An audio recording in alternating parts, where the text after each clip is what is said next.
Number 3 हमारा आ जाएगा, sorry sentence number 3। Sentence number 3 हमारा है,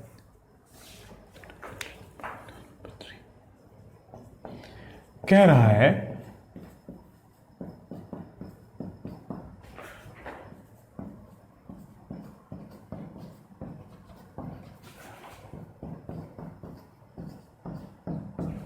education should bring out the dash talents in man. यहां लिखता हूं, education should bring out the dash talents in man. ये लिखा है, ऑप्शंस देखते हैं। Obvious, latent, defunct. Obvious, defunct, latent,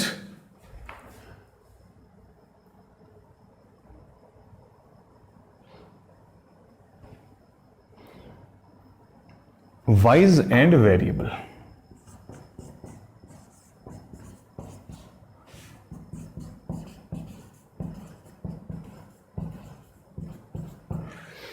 ये हमारे 5 ऑप्शन हैं फ्रेंड्स। ठीक, आइए क्वेश्चन की ओर चलते हैं, देखते हैं इस क्वेश्चन में इस बार क्या क्या सीखने को मिलता है। ग्रामर की दृष्टि से, लॉजिक की दृष्टि से बहुत कुछ है सीखने को। एजुकेशन है हमारा सब्जेक्ट, शुड और ब्रिंग। शुड है हेल्पिंग वर्ब और ब्रिंग है मेन वर्ब। ठीक, shall, should, can, could, may, might, ठीक, विल, वुड और मस्ट के बाद में हमेशा वर्ब का फर्स्ट फॉर्म आता है। टू, डज, डिड के बाद में भी। ठीक, वो 12 वर्ड है। हेल्पिंग वर्ब में आप देख सकते हैं इस चीज को अगर आप चाहें तो। एजुकेशन हो गया हमारा सब्जेक्ट, शुड हो गया हमारा हेल्पिंग वर्ब, ब्रिंग हो गया हमारा मेन वर्ब और किसी भी जैसे मैंने बता दिया इन 9 शब्दों के बाद में वर्ब का फर्स्ट फॉर्म ही आता है, यानी ये बिल्कुल सही है। Should bring out. ठीक, बाहर लाना चाहिए। आउट यहाँ पे एज एडवर्ब आ रहा अगर देखा जाए, क्योंकि एडवर्ब ऑफ प्लेस के रूप में काम कर रहा है। कहां लाता है? ब्रिंग आउट, बाहर लाया। ठीक, education should bring out the article. Her article के बाद में एडजेक्टिव आना ही आना है, चाहे तुरंत बाद में आए, चाहे एक आध शब्द छोड़ के आए, लेकिन आना है। क्या उसका नेक्स्ट वर्ड नाउन है, ऑब्जेक्ट है, या आगे कहीं आया है? ठीक, हर आर्टिकल के बाद में एक नाउन आना ही आना है। तो द के बाद में एक ब्लैंक आया और फिर टैलेंट्स आ गया। टैलेंट्स तो भाई साथियों ये तो एक नाउन होता ही होता, आप जानते ही हैं। टैलेंट्स का मतलब प्रतिभा, प्रतिभाएं, एस लगा है तो प्लूरल, यानी क्लियर है, आर्टिकल आ गया और नाउन आ गया। वही प्रेपोजिशन वाला रूल यहां पर भी लागू होता है। हर आर्टिकल के बाद में एक नाउन आता ही आता है और बीच में अगर सिंगल वर्ड है तो वो सिर्फ और सिर्फ क्या होगा? एडजेक्टिव। ठीक, तो यहां पे आ गया एक, फिर वही बात। तो हमारा रूल जरूर लिख लीजिएगा फ्रेंड। रूल नंबर 1 हमारा हो गया, between article and its noun if there is a single word, if there is single word it is, तो क्या होगा? it is, वो केवल क्या होगा साथियों? वो सिर्फ और सिर्फ एडजेक्टिव हो सकता है और कुछ हो ही नहीं सकता है। तो बड़ा क्लियर है कि यहां पे एक एडजेक्टिव आ जाएगा और इन मैन यानी मनुष्य की बात हो रही है कि education should bring out, meaning निकल के आ रहा है भाई शिक्षा को बाहर लाना चाहिए the dash talents in man. शिक्षा को बाहर लाना चाहिए the dash talents in man, किसी मैन के डैश टैलेंट्स को बाहर लाना चाहिए। वैसे तो मीनिंग निकल के खुद ही आ जा रहा है भाई कि वो कौन सा टैलेंट होगा जिसको बाहर लाया जाएगा। फिर जाहिर सी बात है भाई वो टैलेंट वो होगा, ठीक, जो सामने नहीं होगा। ठीक, तो देखते हैं क्या हो सकता है। आइए फ्रेंड्स, पहली बात तो यहां पे एक एडजेक्टिव चाहिए। OUS एडजेक्टिव होता है। जिस वर्ड के लास्ट में क्या आता है? OUSI, वो एडजेक्टिव है। डिफंक्ट 2 वर्ड से मिलकर बनता है, ये बताता हूं आपको। लेटेंट के लास्ट में क्या आ रहा है? ENT, ये भी एक एडजेक्टिव मैं आपको बता चुका हूं। ठीक, वाइज तो अपने आप में भाई एक एडजेक्टिव होता ही होता है। वाइज का मतलब हो गया, ठीक, कोई बहुत ही समझदार व्यक्ति, ठीक, ये भी एक एडजेक्टिव है, ठीक। और वेरिएबल के लास्ट में क्या आ रहा है फ्रेंड्स, एबल। जिस वर्ड के लास्ट में एबल आता है वो भी एक एडजेक्टिव होता है, ठीक।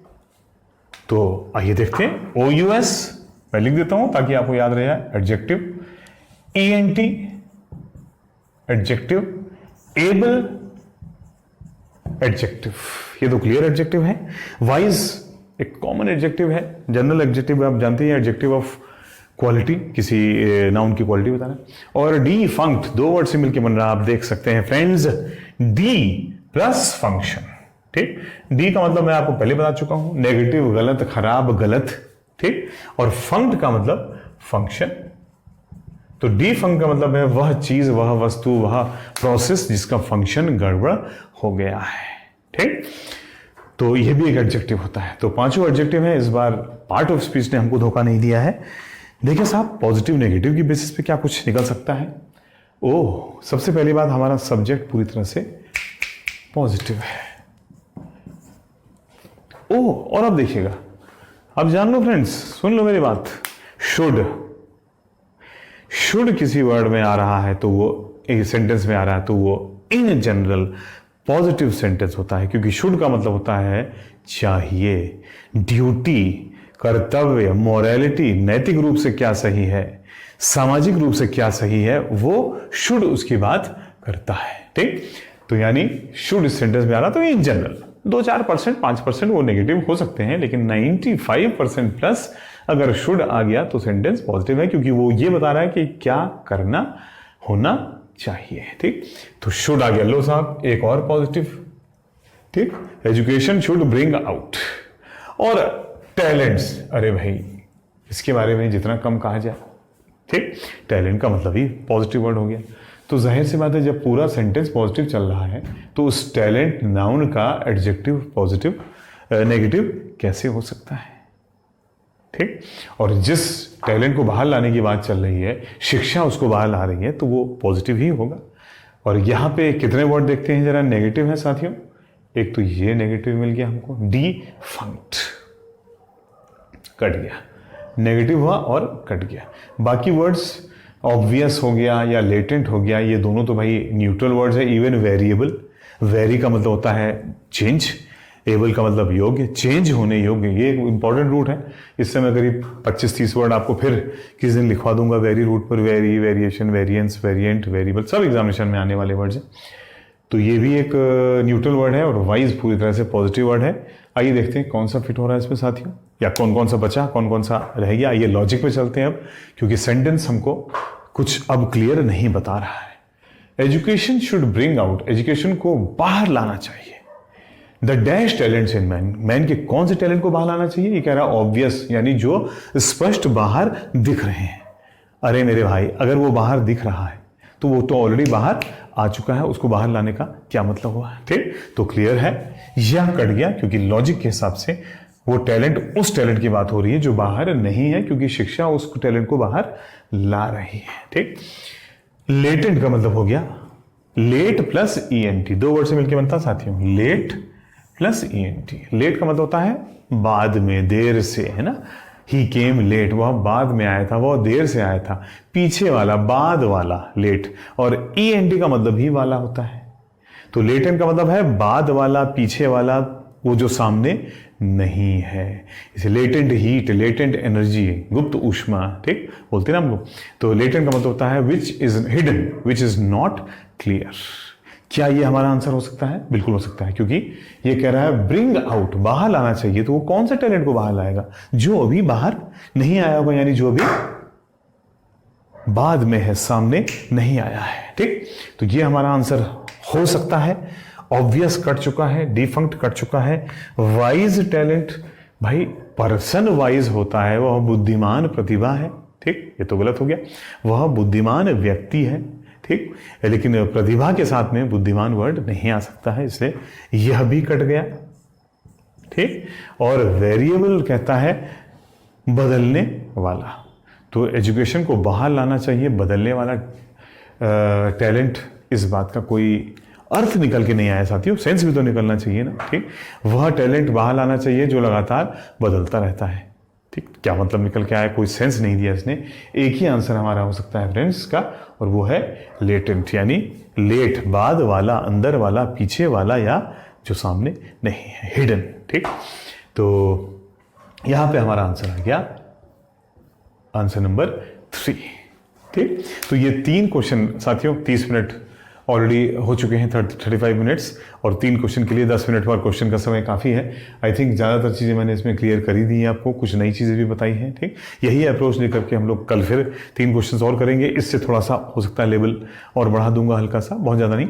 और फिर double fill in the blanks भी करेंगे, ठीक। ये तो सिंगल वाले हैं, ठीक। सिंगल वाले जनरली एसएससी और सीडीएस वाले एग्जामिनेशंस में आते हैं, डबल भी आते हैं उनमें।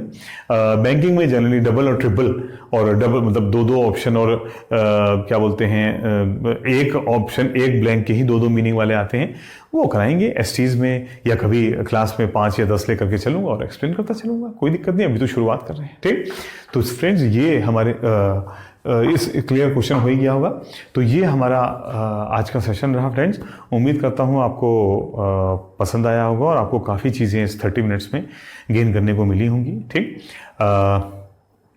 इसी के साथ आज का इसका राउंड 1 समाप्त करता हूँ। कल इसी प्रोसेस को आगे बढ़ाऊंगा। थैंक यू वेरी मच, ठीक। पढ़ते रहिए, तैयारी करते रहिए, रेगुलर रहिए। आपके लिए अभी मैं लाइव क्लासेस भी लाने वाला हूँ बहुत जल्दी, और क्या बोलते हैं, जिन बैचेस में एसटीज भी लाने वाला हूँ, और जो बैच रनिंग बैच थे हम लोगों के, उनकी क्लासेस भी लाइव लेवल पे शुरू होने वाली है बहुत जल्दी। उसके नोटिस भी आपको मिल जाएगा इसी चैनल पे, ठीक। और उनके अपनी साइट्स पे भी मिल जाएगा, जो जो जिस बैच पे था उसको बता दिया जाएगा। उसकी बस प्रिपरेशन चल रही है, 2-3 दिन में सब कुछ क्लियर हो जाएगा, ठीक। और फिर ऑफलाइन जब शुरू होता है तब ऑफलाइन वाले चलते रहेंगे। Okay, thank you very much, धन्यवाद।